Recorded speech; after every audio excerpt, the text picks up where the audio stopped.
February 1967. The long high hills of South Vietnam stretch in dense bamboo and tangled vines.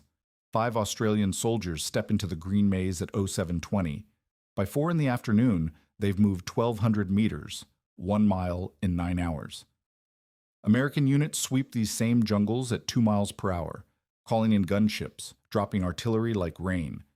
The rule has always been simple. Fast equals surprise. Speed equals victory. But Lieutenant Mick Harrison watches his scout freeze 50 meters ahead, hand raised in silence. Something moves on the trail. For 2 hours, they wait. Not a sound. Not a breath.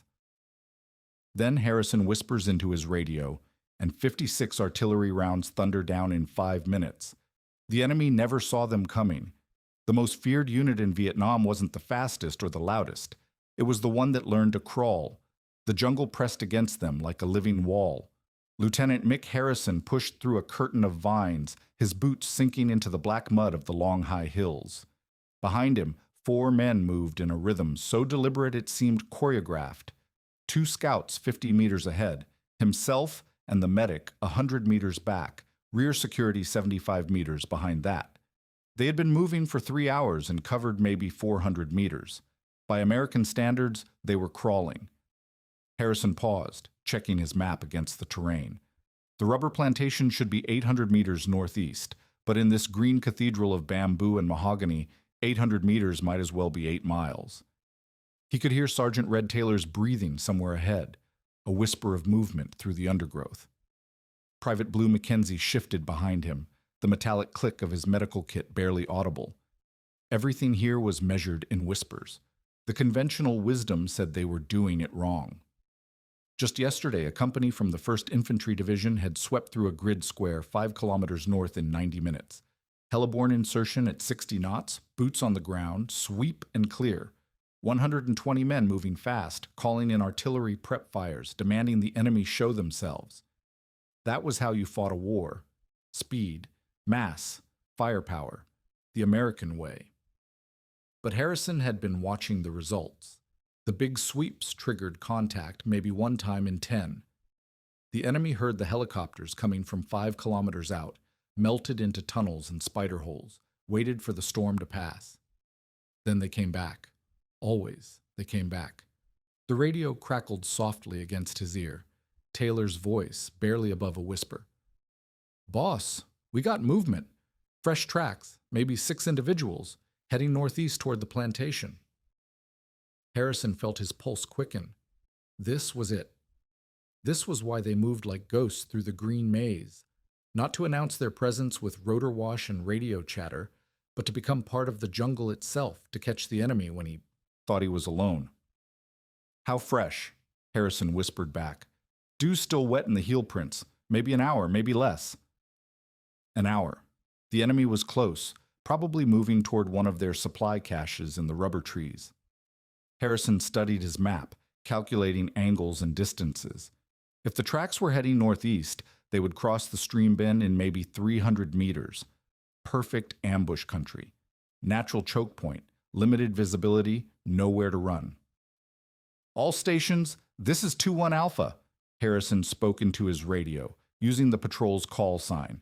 "We're going to ground. I say again, going to ground. Out." They settled into the earth like seeds taking root. Taylor and his scout partner disappeared into the bamboo ahead, finding overwatch positions that commanded the likely approach routes. Mackenzie melted into a depression behind a fallen log, his rifle covering their rear. Harrison found a spot between 2 mahogany trees where he could see 50 meters in 3 directions and still reach his radio. Then they waited. This was the part that separated Australian Doctrine from everyone else's. The Americans would have called in a fire mission by now, bracketing the area with 155 howitzers, hoping to catch the enemy in the open. The South Vietnamese would have pushed forward, eager for contact, probably walking into an ambush. But Harrison had learned patience from the jungle itself. The enemy would come to them. 20 minutes passed, 40. The jungle settled around them, birds returning to their branches, insects resuming their endless hum. Harrison's watch showed 11:45. They had been on the ground for 2 hours, moved maybe 1,200 meters from their insertion point. At this rate, it would take them 9 hours to cover a mile. His company commander would have questions. But then Taylor's voice whispered through the static. Movement! 8 individuals, light packs, moving northeast on the track, range 400 meters and closing. Harrison's breath caught. 8 enemy soldiers, probably local force Viet Cong from the D445 battalion. They would be armed with AK-47s, maybe an RPG, definitely familiar with every trail and hiding place in these hills. If Harrison's patrol tried to engage them directly, 5 against 8 in thick jungle, it would be a massacre. Instead, he reached for his radio handset. Fire support base Giraffe. Fire support base Giraffe. This is 2-1 Alpha. Fire mission over. The response came back crisp and professional. 2-1 Alpha, this is Giraffe. Send your mission over. Grid reference 874256. 8 personnel in the open. Request immediate suppression. Danger close. My position is 200 meters southeast of target. Roger. 2-1 Alpha. Shot. Over. Harrison pressed himself deeper into the mud. Somewhere 10 kilometers away, a 105mm howitzer was adjusting its elevation, calculating windage and charge. The mathematics of destruction, precise and impersonal. Shot out, came the voice from Giraffe. 30 seconds later, the jungle erupted. The first round screamed overhead like a freight train, impacting with a sound like the earth splitting open. Then another, and another. 56 rounds in 5 minutes, each one a precisely calculated hammer blow against the enemy position. When the barrage lifted, the jungle had gone silent. No birds, no insects, even the wind seemed to hold its breath. Taylor's voice crackled through the radio, steady and professional. Boss, that's a good shoot. I count at least 3 enemy KIA, maybe more. The others have scattered. Harrison felt a mixture of satisfaction and unease. They had won this engagement without firing a shot, without exposing themselves to return fire, without taking casualties. The slow advance had allowed them to detect the enemy first, position themselves perfectly, and bring devastating firepower to bear at precisely the right moment. But as he picked himself up from the mud, Harrison felt something shift inside his chest. His nose was bleeding, whether from the concussion of the artillery or the stress of the moment, he couldn't tell. Mackenzie appeared at his elbow, pressing a field dressing against his face. You all right, boss? Harrison nodded, but he wasn't sure. They had just demonstrated something new, something that challenged every assumption about how this war was supposed to be fought. Small units moving slowly, patiently, precisely, using the jungle instead of fighting it, letting the enemy come to them instead of charging forward with flags flying. As they prepared to withdraw to their extraction point, Harrison looked at his patrol map, marked with their painfully slow progress across just 1,200 meters of hostile ground. Nothing would ever be the same again. They had just proved that sometimes the slowest path was also the deadliest. 3 weeks after the artillery strike, Harrison crouched in a bomb crater studying the mechanics of what they had stumbled upon. The patrol system was no longer an experiment. It was becoming doctrine. Around him, his 5-man team had dissolved into the jungle with an efficiency that still amazed him. Sergeant Red Taylor had positioned himself 50 meters forward, invisible among the bamboo stalks. Private Blue Mackenzie held the rear security position 75 meters back, his L-101 rifle trained on their back trail. Between them, Harrison commanded a killing ground that stretched across 30 meters of natural choke point. Each man carried exactly what he needed and nothing more. 30 pounds of gear per soldier, Harrison's M16, 240 rounds of 5.56 ammunition, 4 fragmentation grenades, 2 claymore mines, and the ANPRC-25 radio that connected them to the wider war. Mackenzie's medical kit added another 5 pounds to his load, but it had already saved 2 lives in the past month. The mathematics of movement were unforgiving. Every extra pound meant slower progress, more fatigue, louder movement through the undergrowth. They had been advancing at half a mile per hour for the past 4 hours, following a network of game trails that the Viet Cong used to move supplies between their base camps in the long high hills. Intelligence reports suggested a resupply operation was scheduled for some time after dark. Harrison's mission was simple: intercept, engage, deny.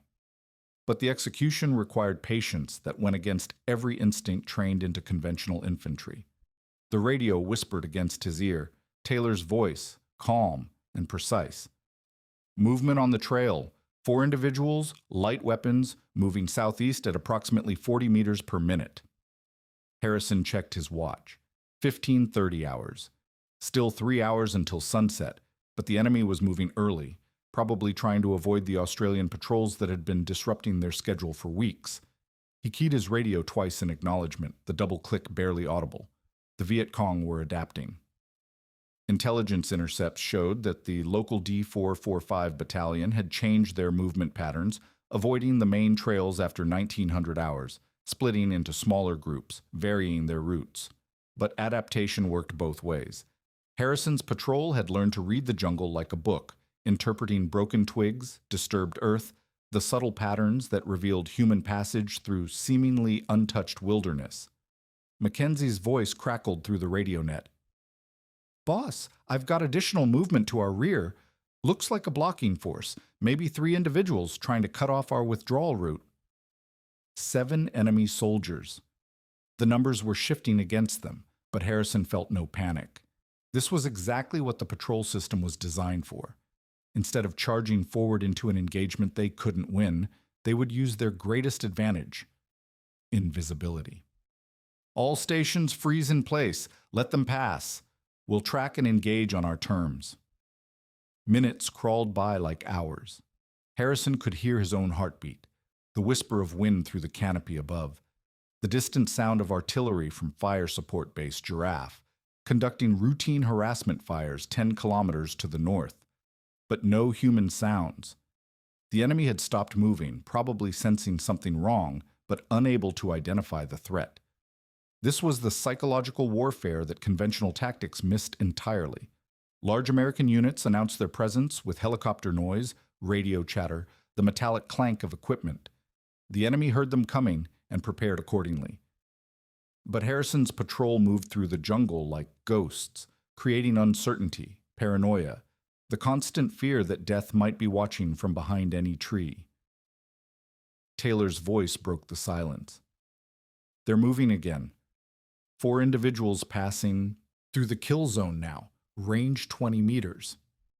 Harrison raised his hand, fingers spread, then slowly closed them into a fist. The signal passed invisibly through the jungle. Mackenzie adjusted his position behind the fallen log. The M60 machine gun team, positioned on the patrol's left flank, made final adjustments to their fields of fire. But instead of engaging, Harrison waited. The first group passed through their position without detecting the 5 Australians buried in the undergrowth. Then the second group, the blocking force that Mackenzie had identified, moved along a parallel trail 30 meters to the south. 7 enemy soldiers, armed and alert, had passed within 20 meters of the Australian patrol without making contact. "Fire support base Giraffe. This is 2-1 Alpha.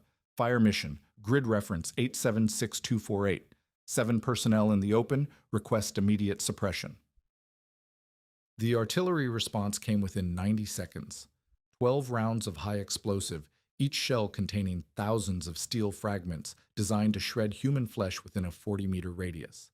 The jungle erupted in smoke and flame, trees splintering, earth fountaining skyward in black geysers. When the barrage lifted, Harrison's patrol moved forward to assess the damage.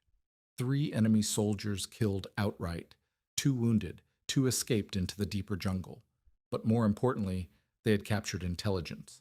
Maps showing supply routes, radio codes, movement schedules, information that would allow other Australian patrols to intercept enemy operations across the entire province.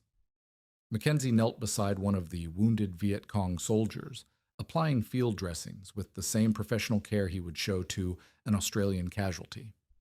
The man was young, maybe 19 years old, dressed in the black cotton uniform of local force troops.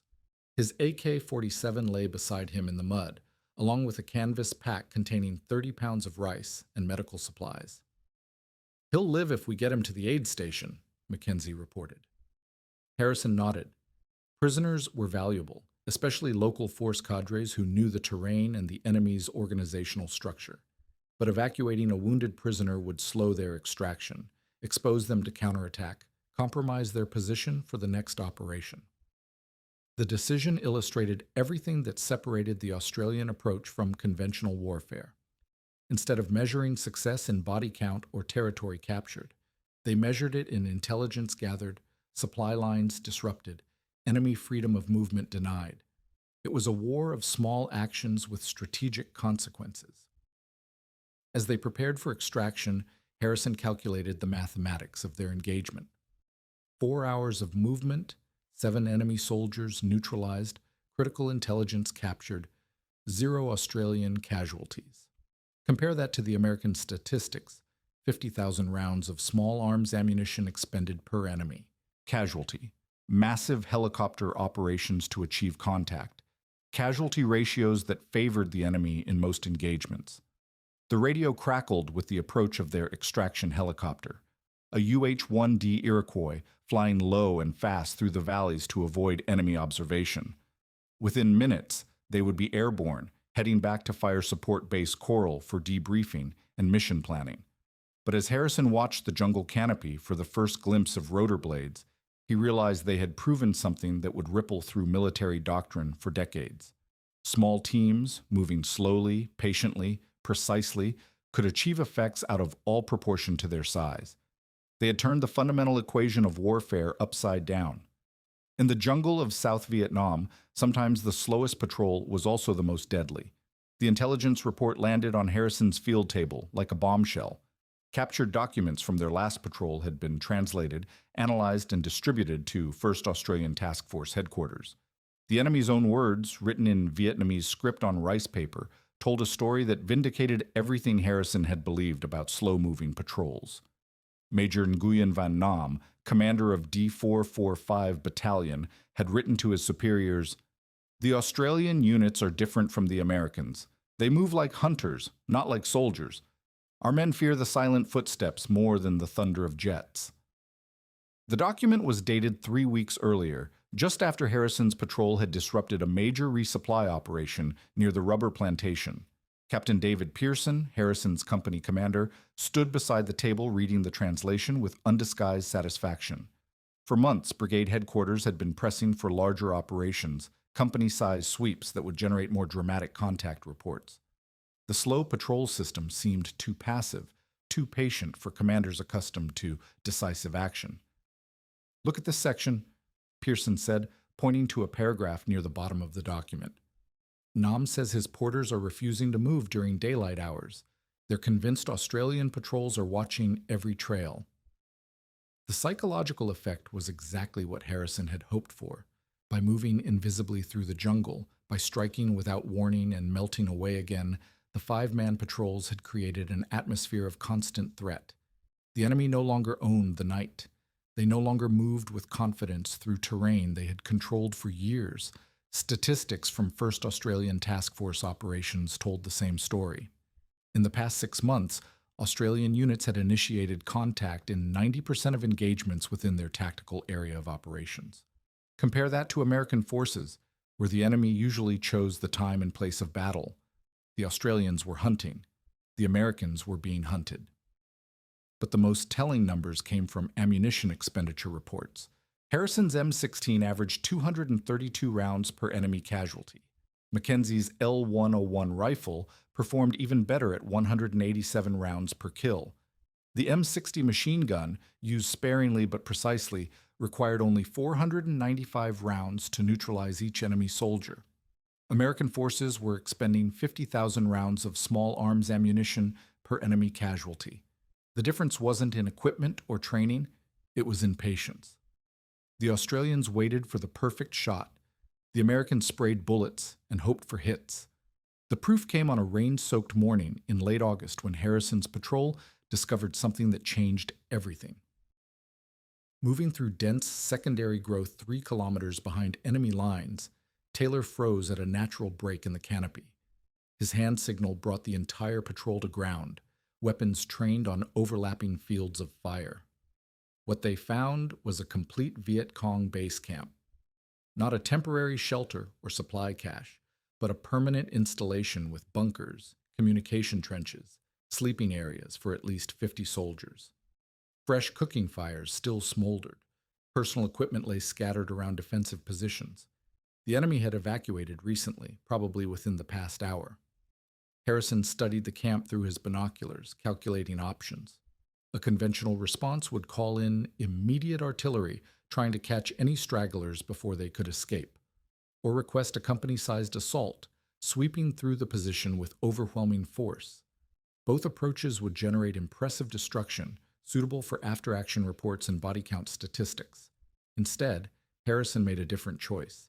He marked the exact grid coordinates, photographed the bunker construction and communication layout, then withdrew his patrol to a safe distance. Over his radio, he contacted not the artillery battery, but the Strategic Air Command controller at Bien Hoa Air Base. Hammer Control, this is 2-1 Alpha. I have coordinates for immediate B-52 strike. Target is fixed installation, approximate battalion strength, request immediate response. The B-52 Stratofortresses were flying out of Guam, 8-engine bombers carrying 27 tons of ordnance each. They operated at 30,000 feet, invisible and inaudible from the ground until the moment of impact. When they hit a target, nothing survived. Harrison's patrol withdrew 2 kilometers and waited. At 14:20 hours, the jungle exploded. Not the sharp crack of artillery shells, but the rolling thunder of massive bombs detonating in sequence. Each B-52 dropped a stick of 500-pound general-purpose bombs across a rectangular pattern 100 meters wide and 2 kilometers long. 3 aircraft, flying in formation, could obliterate everything within a 6-square-kilometer area. When Harrison's patrol returned to the target area 6 hours later, they found a moonscape. Trees had been reduced to splinters. The bunker complex had simply vanished, replaced by overlapping craters 15 feet deep. But more importantly, they found evidence of secondary explosions, ammunition stores, fuel dumps, communication equipment. The enemy had lost not just a base camp, but months of accumulated supplies. The psychological impact rippled through the entire D445 battalion structure. Intelligence intercepts over the following weeks showed a dramatic change in enemy behavior. Movement patterns became erratic. Supply operations were delayed or canceled entirely. Combat effectiveness declined as units spent more time relocating than training or fighting. Mackenzie, cleaning his rifle in the patrol base after the mission, summed up the transformation in simple terms. "They're not hunting us anymore, boss. They're running from us." But the enemy adapted in ways that Harrison hadn't expected. During the monsoon season in March 1968, a routine patrol through flooded terrain turned into a nightmare. Moving through knee-deep water at less than 1/10 of a mile per hour, Harrison's team was spotted by a Viet Cong observation post on higher ground. The engagement lasted 4 hours. Pinned down in a swampy depression with limited visibility, the Australians found themselves fighting the kind of battle their tactics were designed to avoid. Mackenzie's M60 overheated after 450 rounds fired in 5 minutes, the barrel warping from sustained fire.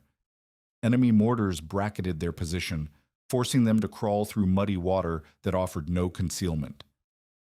When evacuation helicopters finally extracted them under covering fire from gunships, Harrison realized the limitations of their system.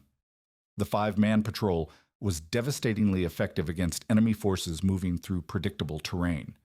But when caught in the open, without the advantage of stealth and surprise, they were just as vulnerable as any other small unit. The enemy had learned from their encounters with Australian patrols. They began using counter-reconnaissance teams, small groups tasked specifically with hunting the hunters. They improved their communication security, changed movement patterns more frequently, established early warning networks in areas where Australian patrols operated. As Harrison lay in his muddy fighting position that night, listening to enemy probes testing their defensive perimeter, he understood that they had reached a turning point. The patrol system worked, but it wasn't magic. It required constant adaptation, perfect execution, and favorable terrain. One mistake, one moment of carelessness, and the hunters could become the hunted. The war was far from over, but they had proven something important. Small units, moving with patience and precision, could achieve strategic effects against numerically superior forces. The question now was whether the institutional army would learn from their success or abandon the approach for something more conventional. The numbers arriving from Saigon painted a stark picture of two different wars being fought in the same country. Harrison spread the classified logistics reports across his field table, comparing Australian task force statistics with American forces operating just 50 kilometers to the north. The contrast was so dramatic it seemed impossible that both sets of data could be accurate. Operation Junction City, the largest American operation of 1967, had employed 26,000 troops, 1,500 vehicles, and 60 helicopters in a single coordinated assault. They expended 4 million rounds of small arms ammunition, fired 34,000 artillery shells, and dropped 2,700 tons of bombs. The enemy body count, 720 confirmed kills over a 2-month period. Harrison's calculator showed the mathematics of industrial warfare. 55 soldiers, 47 vehicles, and 42 tons of ordnance per enemy casualty. The Americans were fighting Vietnam like a conventional war, bringing overwhelming firepower to bear against an enemy that refused to stand and fight. 1st Australian Task Force had taken a different approach entirely. 8,000 men operating in Phuoc Tuy Province, supported by minimal armor and artillery, achieved a kill ratio that defied conventional military logic. In ambush engagements during 1968, Australian forces averaged 16 enemy killed for every Australian casualty. The secret wasn't superior firepower, it was superior patience. Captain Pearson joined Harrison at the table, studying the ammunition expenditure charts with growing amazement. "Look at this section on patrol effectiveness," he said, pointing to a graph showing contact initiation rates. "Your 5-man teams are achieving contact in 93% of operations. American companies are making contact in less than 12%. The difference lay in philosophical approach to warfare itself. American doctrine emphasized rapid deployment, massive firepower, and decisive engagement.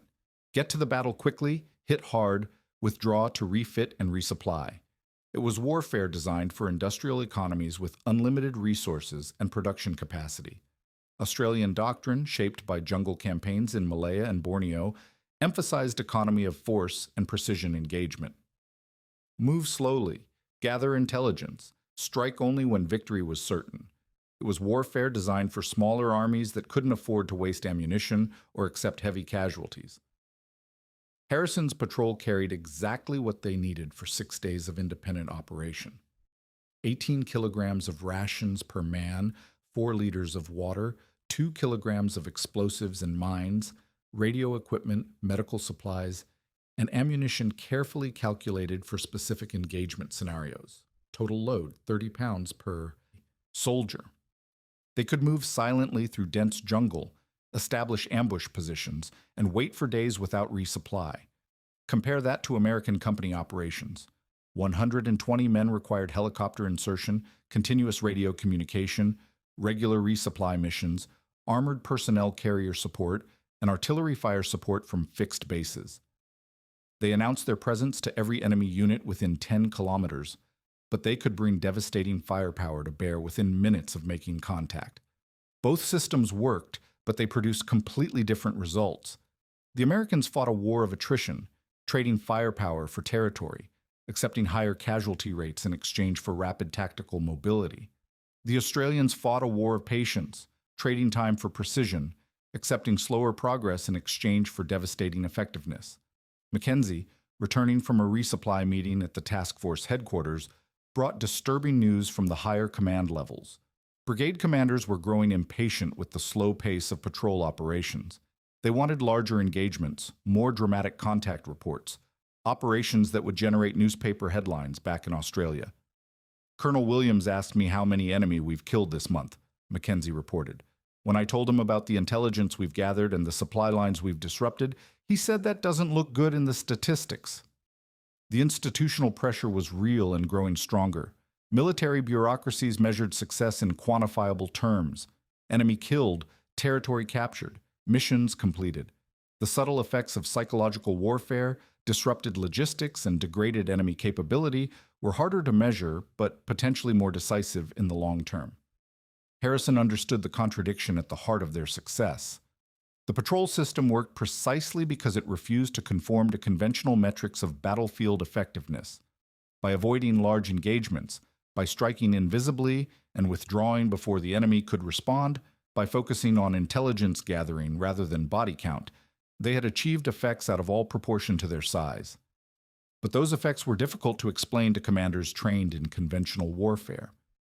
How do you quantify fear? How do you measure the strategic value of an enemy battalion that refuses to leave its base camp? How do you justify resources allocated to units that sometimes spent days without firing a shot? The answer came in captured documents from a D445 battalion political officer. Writing to his superiors in Hanoi, the officer complained that Australian patrols had made normal operations impossible in large sections of Phuoc Tuy province. Supply convoys traveled only at night, and even then in groups too small to be militarily effective. Morale among local force units was deteriorating because they could never predict when or where the next attack would come. The Australians fight like ghosts, the document concluded. We know they are watching, but we cannot see them. We know they will attack, but we cannot predict when or where.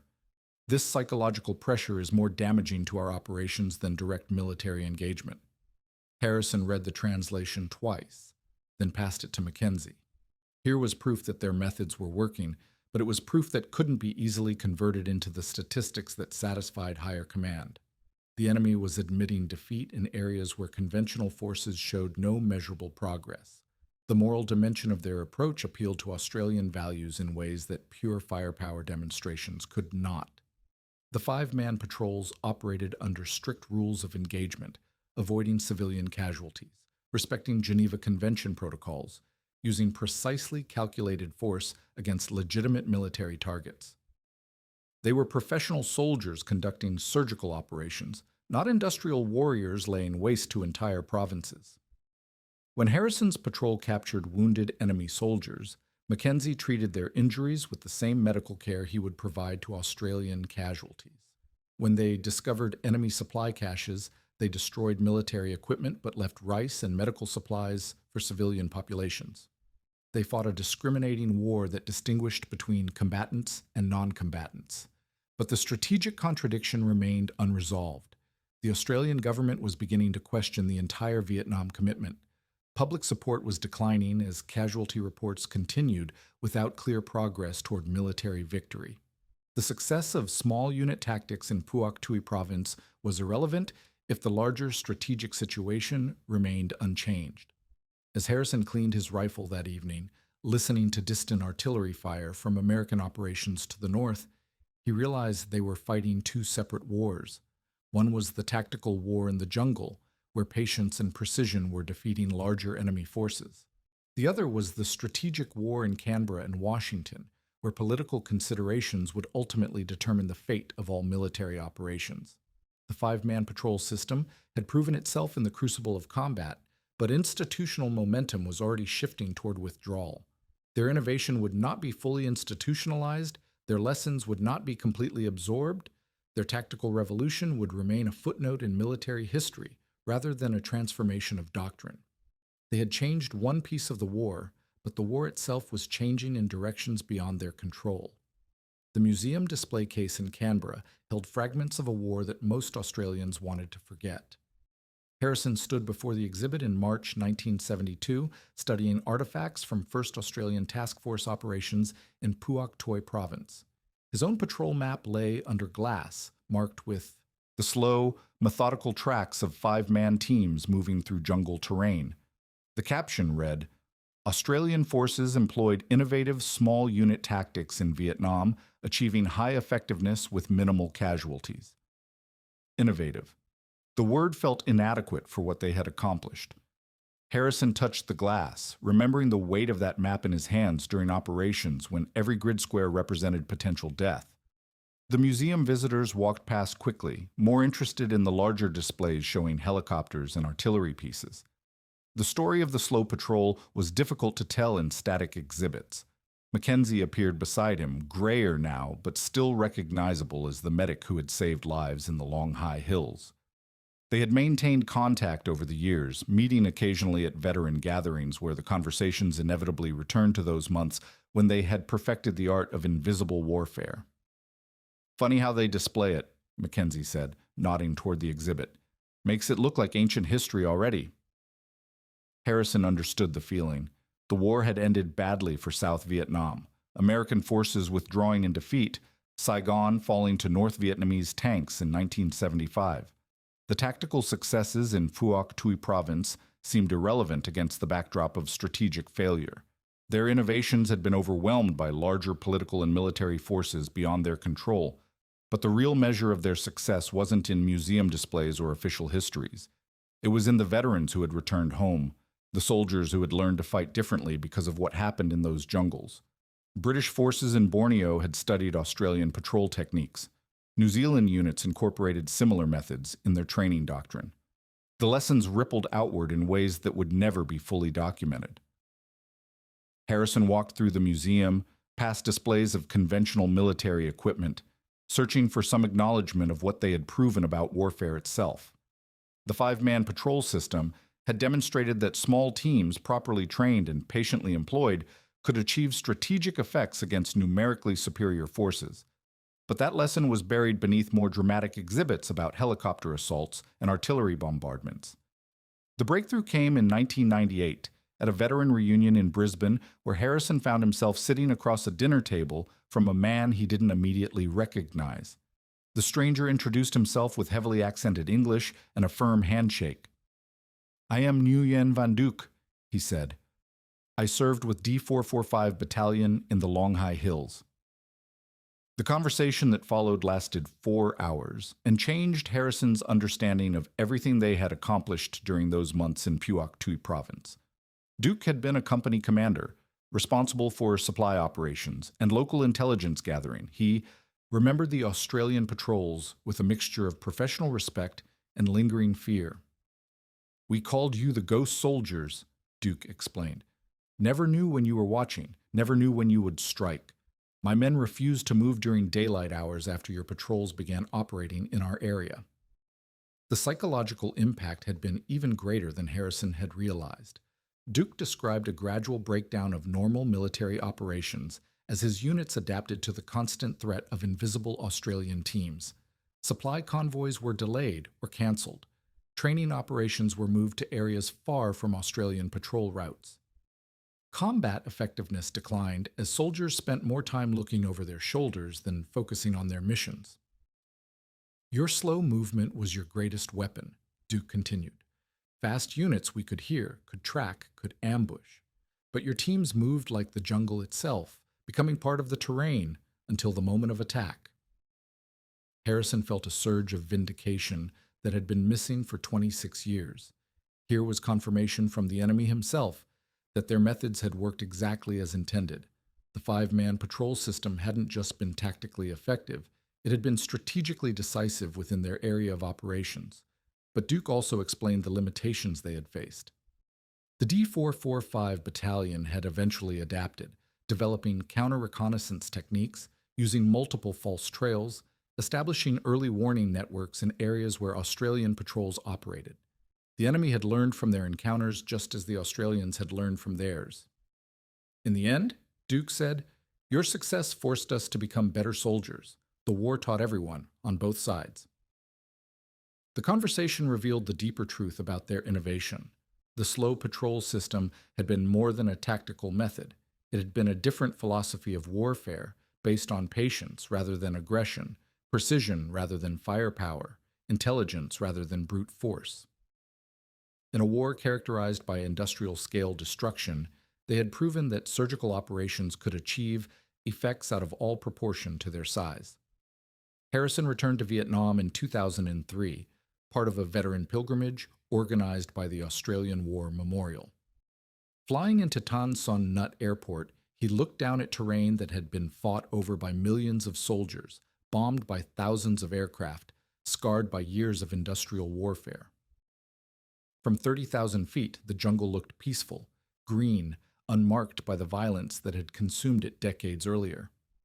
The helicopter flight to Phuoc Tuy province followed the same routes he had walked as a young lieutenant.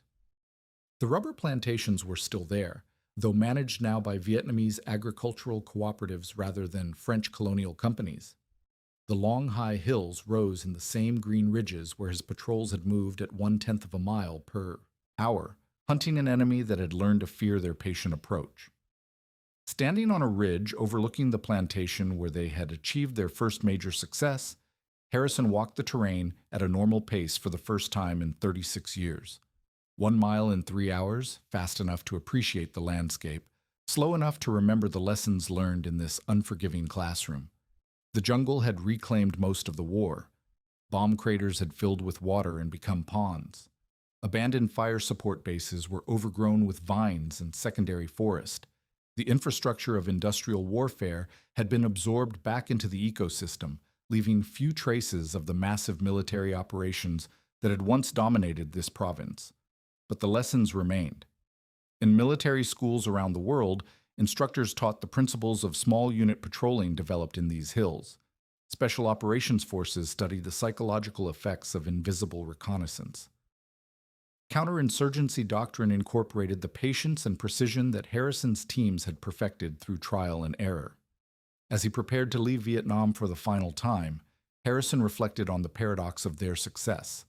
They had fought the war slowly to fight it better, accepting a pace that seemed impossibly cautious but delivered devastating effectiveness. In a conflict defined by speed and firepower, they had proven that sometimes the most powerful weapon was the willingness to wait.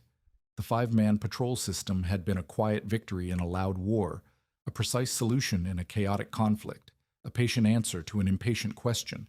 They had changed one piece of warfare, and that piece had changed them in return.